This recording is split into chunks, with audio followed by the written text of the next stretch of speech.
All the following stories are from the Reddit post, What's Your Scariest Taxi Experience? A link to this post is in the description below.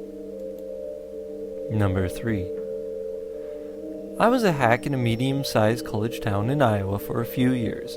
It was good times and relatively safe because Iowa and college. But I have a few stories. As you might suspect, it gets very cold during the winter in Iowa. Regularly sub-zero. 10 below is pretty cold, consider it's as far below freezing as 80 degrees Fahrenheit is as warm above freezing. So I pick up these guys in a very remote, very rural house way outside of town on a chilly February night. It was pretty late, I think 10 p.m. It was cold that night, I think minus 8 degrees Fahrenheit. Pretty squared away dudes, nicely dressed, no worries. They have a destination maybe 15 miles away. To get there required going through remote 2-lane country roads. It was very remote, it was very, very dark, there were no other cars, and houses were very far apart and unlit. So we click along, and it's no big deal. It's just my headlights for miles around. The guys are more or less sober and start talking. They start asking each other, So, do you have any cash? I forgot my wallet. kinda nonchalant, but kinda quiet, like they didn't want me to hear. No cash means no fare. No fare means all of a sudden I'm wasting my time. And I have things to do and money to make. When I start hearing the conversation, I don't do anything. Meaning I don't brake. I also don't accelerate. I just simply remove my foot from the pedal and I'm no longer driving. I'm just slowly drifting. It takes about 3 seconds before the human cargo feel the gradual deceleration and get anxious. They realize that I overheard and the implication they're about to be dropped in the middle of nowhere, Iowa, when the ambient temps are 10 below and they're dressed for a house party. Being in the age before cell phones, this is a death sentence. They say, Hey, no worries, buddy. We didn't mean you. We were just talking. We got you covered. No worries. and they hand over the fare for the ride and tip. And we're all good and we all go back to smiles.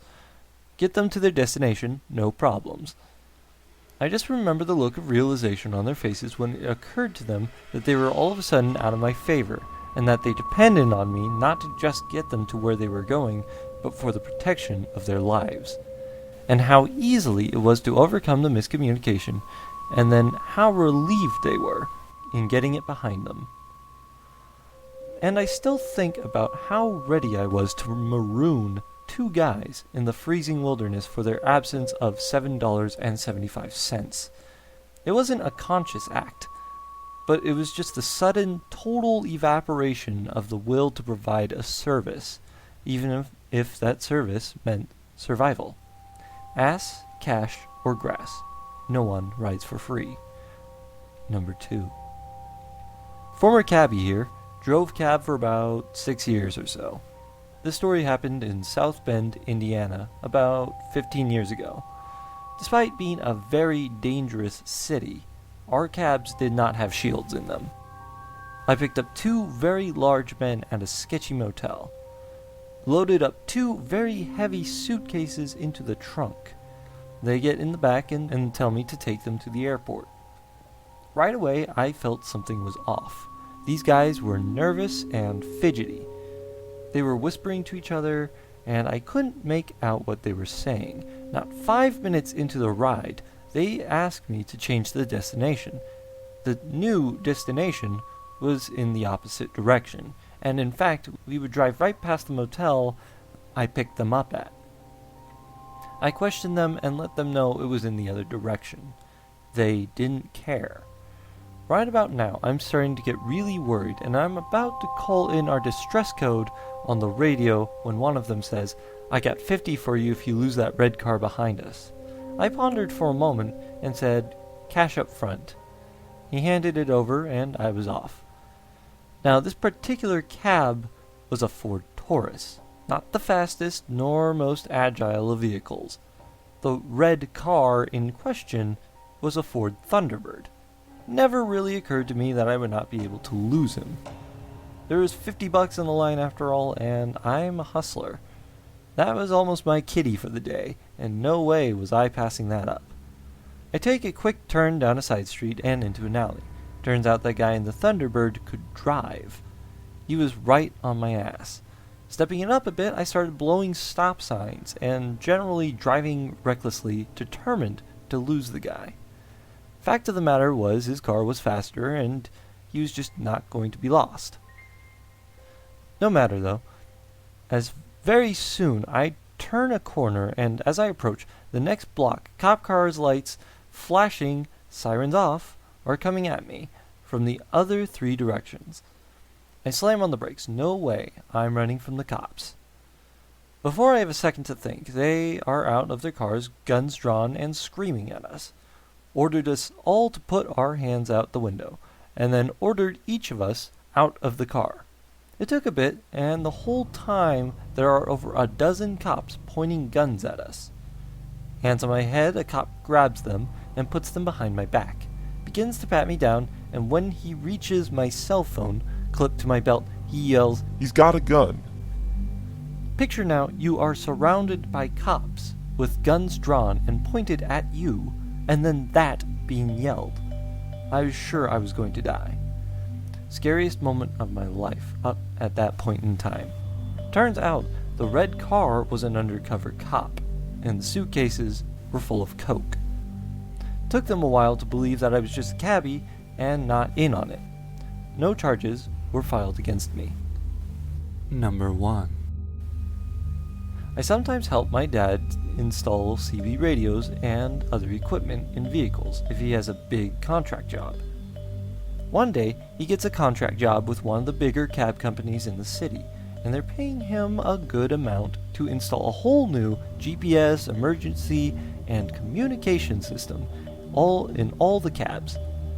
So I help him out for the next few weeks.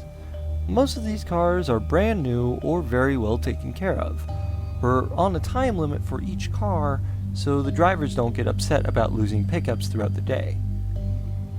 Most tend to be a little impatient, but are for the most part polite, since my dad is buddies with the owner, and they don't want to piss him off.